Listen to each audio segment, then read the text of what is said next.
네, 형님나들 미국 대선도 있었다 보니까 오늘은 조금 거대한 이야기로 AI 이야기 달려보도록 하겠습니다. 이게 진짜 중요하거든요. 바로 들어갈게요. 지난 10월 24일에 바이든 해리스 행정부가 국가안보를 위한 AI 활용에 대한 조율된 접근 방식인 국가안보 메모랜덤, 영어로 NSM을 발표를 좀 했는데요. 작년과는 공식 문서에서 사용된 워딩 자체가 달라졌습니다. 공격적으로 바뀌었어요. 이제 미국이 AI 최강국이 되기 위한 본격적인 정책 시행을 숨김없이 드러낸 것이라고 볼 수가 있겠습니다. NSM의 핵심은 AI가 국가안보에 중요한 거의 모든 영역에 영향을 미칠 것이다 라는 선언과도 같습니다. 따라서 사이버 보안이라든가 방첩이라든가 이런 군사 작전을 지원하는 AI 역할에 대해서 앞으로 더욱더 많은 이야기들이 오갈 것으로 예상이 됩니다. 이 경우에는 팔란티어와 같이 정부 부처들과 같이 레퍼런스가 있는 이런 관계가 있었던 기업들이 조금 더 유리하지 않을까 생각이 좀 들고 있고요. NSM에서 흥미로운 점은 모든 연방기관에 AI 최고 책임자, 그러니까 Chief AI Officer를 둬야 한다는 말입니다. 이 AI 최고 책임자 지정을 의무화해야 한다는 내용인데요. 이제 미국의 국무부, 재무부, 상무부, 법무부, 국방부 이런 부처 내에 AI 전담 부서를 반드시 두어야 할 것이고 말 그대로 AI First 조직이 돼야 한다는 말과 같습니다. 참고로 유토피아 시간에서 몇 달 전에 말씀드린 적이 있었는데 오픈AI의 이사회에 전 NSA 국장이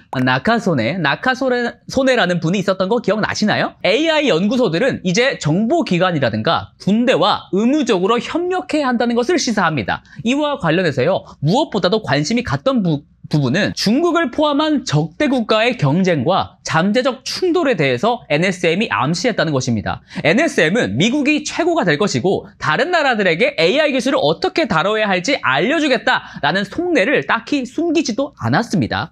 AI 헤게모니를 잡기 위해서 동맹국들과 협의체를 구성해서 표준을 수립하겠다는 포부가 들어가 있기 때문에 그렇습니다. 특히 NSM은 칩, 그러니까 반도체 공급망을 개선할 것을 강조를 했는데요. 컴퓨팅 파워를 구축하는 것이 이제 국가 안보의 우선순위가 되었다는 말입니다. 과거 석유에서 그랬듯이 AI 가속기 공급망에 문제가 생긴다면 이제 군대까지도 개입할 여지가 있다는 것을 암시합니다. 이러한 움직임은 칩 제재가 핵심이었던 칩스, 이른바 칩스 법안과는 차원이 다릅니다. 엔비디아, 구글, 오픈AI, 엔트로픽 이런 선도적인 AI 업체들은 이제 미국 정부로부터 최고 수준의 지원과 또 보호를 받게 될 것으로 저는 해석을 하고 있습니다. 실제로 중국은 대만의 공급망을 통해 가지고 엔비디아의 칩 설계를 이렇게 훔치고 있을 가능성도 높다라는 분석도 있었고요. 그 다음에 구글의 최신용 칩이죠. 바로 TPU 버전 6, 이 TPU 버전 6의 설계도 구글에 재직 중인 중국 국적자가 훔친 것으로 파악이 되는 상황입니다.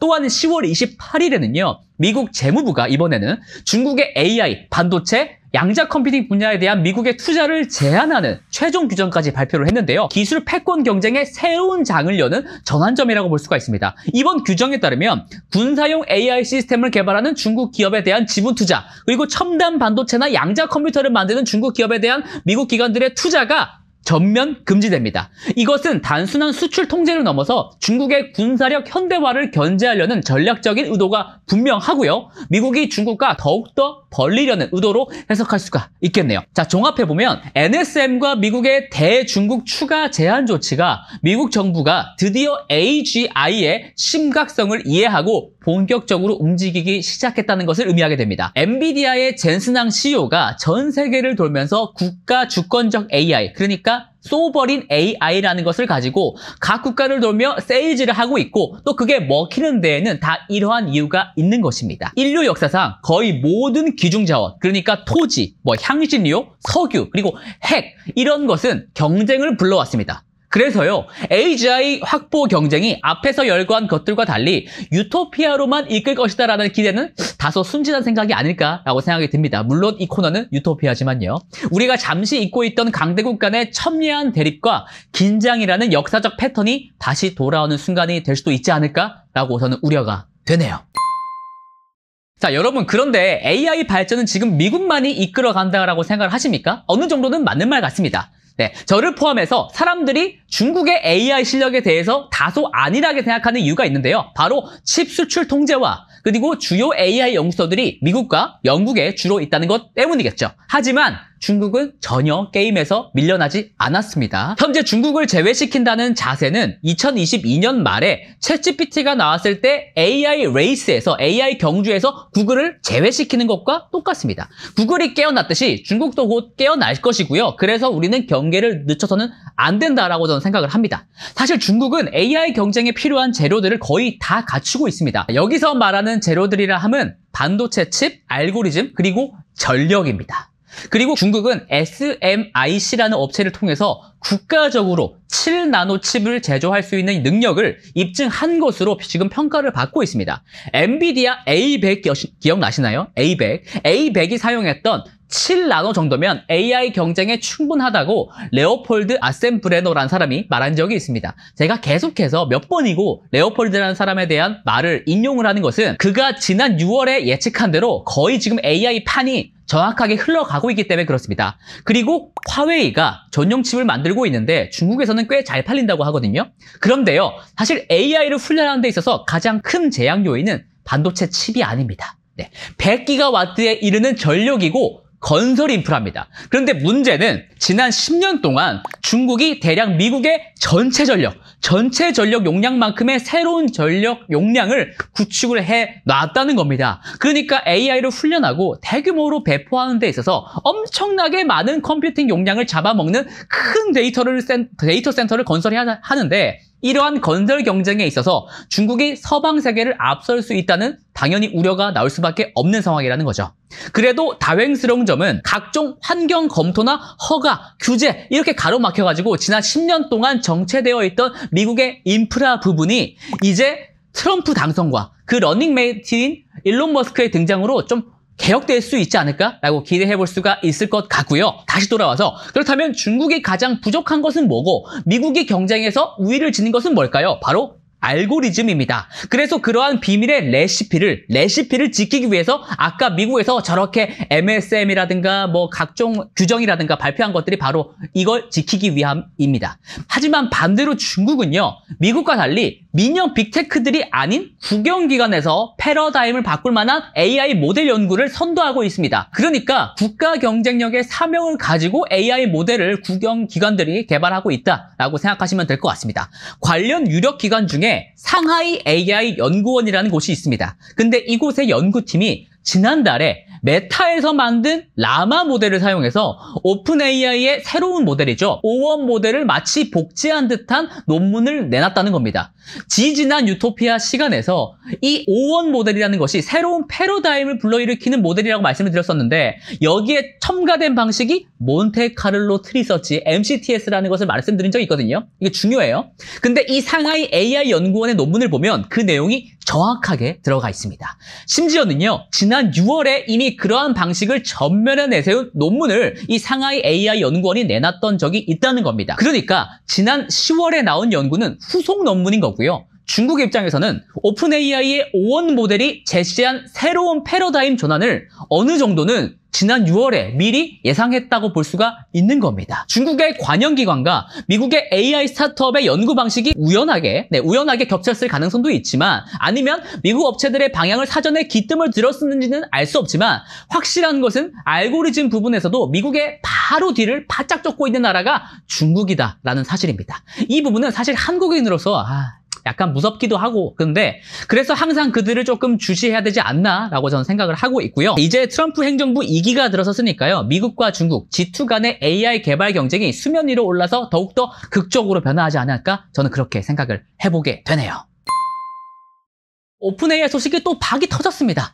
오픈 AI가 내놓은 검색 기능에 대해서도 많은 말들이 많지만 사실 더 뜨거웠던 이슈가 있습니다. 바로 오픈 AI가 레딧에서 진행한 AMA라는 행사입니다. 행사는 아니고 AMA가 뭐냐면요, Ask Me Anything이거든요. 한국말로 치면은 무물이에요, 무물. 약간 MG 용어인데 무엇이든 물어보세요의 약자입니다. 그러니까 이 질의응답 시간에서 여러 정보들이 나오긴 했지만 다 다루기에는 양이 조금 방대해서 제가 생각할 때 중요한 몇 가지만 뽑아서 말씀을 좀 드려보도록 할게요. 우선 오픈 AI는 AI 에이전트에 극도로 집중하는 것처럼 보입니다. GPT 제품 라인에 다음으로 올 획기적인 발전은 무엇인가요? 라는 질문에 대해서 CEO 샘 알트만은 에이전트가 될 것이다 라고 콕 집어서 분명하게 말을 했습니다. 에이전트라는 것에 전략적 선택과 집중을 하는 이유에 대해서는요, 샘 알트만이 또 이렇게 말을 전했습니다. 모든 모델이 꽤 복잡해졌기 때문에 원하는 만큼 많은 것들을 병렬로 동시에 출시할 수 없다라고 말입니다. 그러니까 모델이 점차 커지고 있고 또 복잡해지고 있는데 동시에 엔비디아 GPU 수급의 한계 때문에 여러 모델을 동시에 개발하거나 출시하기가 어렵다는 말입니다. 이를 바꿔서 말하면 이러한 제약 조건 속에서 오픈 AI가 가장 중요하게 생각하고 있는 게 바로 5원 모델이다 라고 해볼 수가 있습니다. 왜냐하면 이 모델의 성능이 곧 대중이 AI 에이전트를 얼마나 수용해서 사용할지 그 침투율을 결정하는 것이기 때문에 그렇습니다. 제가 생각할 때 가장 흥미로운 답변은 바로 이것이었습니다. AGI는 현재의 하드웨어로 달성 가능한가요? 아니면 완전히 다른 것이 필요한가요? 라는 질문이 있었거든요. 이에 대해서 샘 알트만은 우리는 현재의 하드웨어로 달성 가능할 것이라고 믿고 있다라고 답을 했습니다. 이게 의미하는 바가 정말 중요하거든요. 오픈 AI는 자체 제작 칩 개발에 나선 업체입니다. 그럼에도 불구하고 GPU가 AGI로 가는 열쇠라고 일단은 못을 박은 셈이기 때문에 그렇습니다. GPU 쓸 때보다 토큰 생성 속도가 빠르다면서 각종 NPU 칩 업체가 자랑하듯 말을 해도 선도적인 업체들이 가지고 있는 GPU에 대한 갈증은 계속해서 커지고 있습니다. 게다가 5원 모델이 제시한 새로운 패러다임이죠. 추론 컴퓨팅이라는 또 다른 스케일링 법칙의 등장은 GPU에 대한 욕구를 한층 더 돋구었다라고 볼 수가 있겠습니다. 사실 이 부분에 대해서는 약간 어려우실 수가 있는데 제가 지난 9월에 작성했던 인덱스 리포트가 있거든요. 거기에서 이게 왜 중요한 거고 GPU가 더 많이 필요한지에 대해서 아주 자세하게 기술을 해놨다 보니까 더 궁금하신 분은 제 인덱스 리포트 다운받아서 봐주시면 정말로 감사하겠습니다. 자, 마지막으로 샘 알트만은 이런 말도 했습니다. 내년에는 모든 벤치마크를 완전히 압도하고 싶다고요. 벤치마크라는 것은 AI 성능을 테스트하는 일종의 시험지, 시험 문제라고 생각하시면 됩니다. 샘 알트만은 돌연 O1이 아니라 O2, 그러니까 다음이죠. O2의 성능이 엄청나기 때문에 그 AI 성능 테스트 점수가 100점을 넘길 것이다 라는 다소 황당한 호언장담을 하기도 했습니다. 이게 그냥 말하는 걸 수도 있겠지만 그래도 벌써 O2에 대해서 그가 언급한다는 것은 적어도 O1은 거의 완성 단계라는 것을 의미할 것이고 내년에는 O2가 나올 것이다 라는 기대감을 심어주기에 충분하다라고 저는 보고 있습니다. 오늘 중국 소식부터 오픈 AI 전망까지 쭉 말씀을 드렸는데요. 중요하게 드리고 싶은 말씀은 바로 이겁니다. 아직도 선도적인 AI 업체들이 AI 투자에 나설 만한 유인과 그 갈증은 매우 크다. 투자 감속의 여지는 없다, 안 보인다라는 거고요. 만약에 그런 여지가 있다고 하면은 제가 나서서 여러분들께 알려드리도록 하겠습니다.